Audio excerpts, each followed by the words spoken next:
Meets World is the sequel to Boy Meets World, following up Cory and Topanga's daughter named Riley. Now, she's going through basically the same experiences that Cory has, except a little more modernized and Disneyized.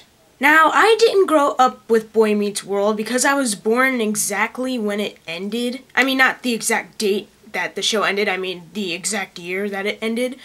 But recently, I did watch a couple episodes of Boy Meets World on ABC Family, and I thought they were pretty good, even though they were from the 90s.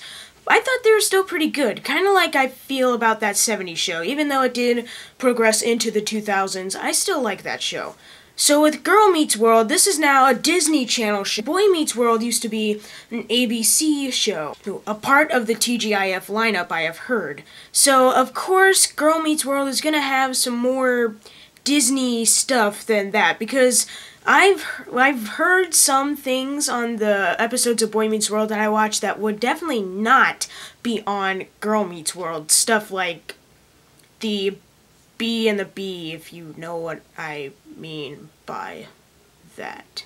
So of course it's going to have more childish parts to it, but I saw the first episode, I still wanted to see how it was going to be, and you know what?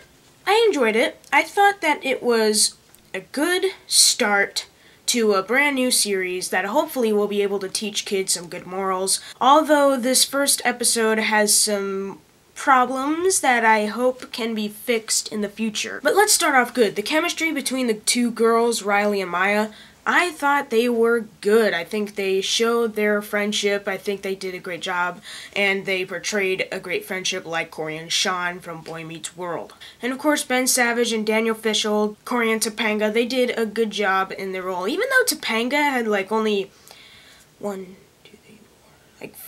or 5 lines, like she rarely had much of a role in this first episode. Hopefully later on it'll be bigger. But other than that, there's one character that I don't like. His name is Farkle. And basically, he is the overacting kid that we know from most Disney Channel shows that I can't name at the moment because some of them are too mind-boggling dumb, so I'm just gonna leave it at that. Farkle basically says Farkle a lot and has to be weird. Basically, there's one scene in the show where he tries to go to sleep in class, and when he puts this sleeping mask on, he just goes, Farkle, Farkle, Farkle, Farkle, Farkle. Farkle, Farkle, Farkle, Farkle, Farkle. Yeah. And of course he had to talk like this because he's young and he had to talk like this. It's very annoying because I usually can't stand people like that if they have a real voice but have to sound like this instead. And there's this love interest to Riley in it, and I swear, and I looked it up so I know it's true, it's the same love interest as Avery's character in Dog with a Blog. Wes plays this new guy in this new show, and it's just like, do we really need him again? Can we get somebody else to be the love interest, to be the cute guy? Because that's just kind of weird. But other than that, I think that Girl Meets World has a lot of potential. I think if they just add a little less of Disney Channel isms and like minimize the screen time of Farkle and just, I don't know, make that like one boy that plays Wes like not be the love interest for a while and then come back later on like they do most of the time. I actually think that'll work. You know, like they did with Good Luck Charlie with Spencer. He was the love interest at the beginning, and then later on it's, you know, and like Good Luck Charlie, you could do it like that. And I think it would be better if they did it that way.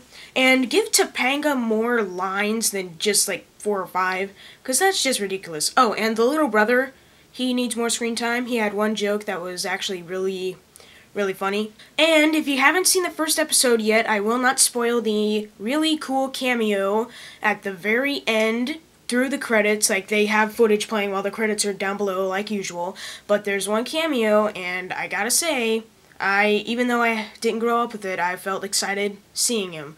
So, yeah, there you go. So to recap, Girl Meets World. It has potential.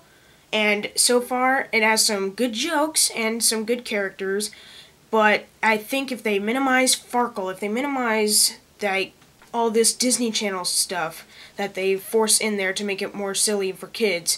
If they make it like Boy Meets World, if Disney Channel actually like made history and made a TV show that was more like a TGIF show, then that could be really cool. But of course they're not, because they're Disney Channel and they're gonna stick to all this like little stuff. I mean, Gravity Falls brought up the Bee and the Bee once again, and even though it didn't show them talking about the B&B like all the way through, it almost did. It had like one line of it, of the one gland in the mind that they brought up, and at the end of it they jump cutted to something else and they resumed, and Mabel, trapped inside Dipper's body, which was the body switching episode, said, "Goodbye, childhood." Come on, if you had more stuff like that. So overall, I'm going to give Girl Meets World a 3 out of 5. I think if they just work on it throughout the rest of the series, then it would be good. So what do you guys think of the pilot episode of Girl Meets World, and do you think it has potential as well? Leave it in the comments below. Thank you guys for watching. I'm Jackson Fulcher. Make sure to subscribe. See you guys next time.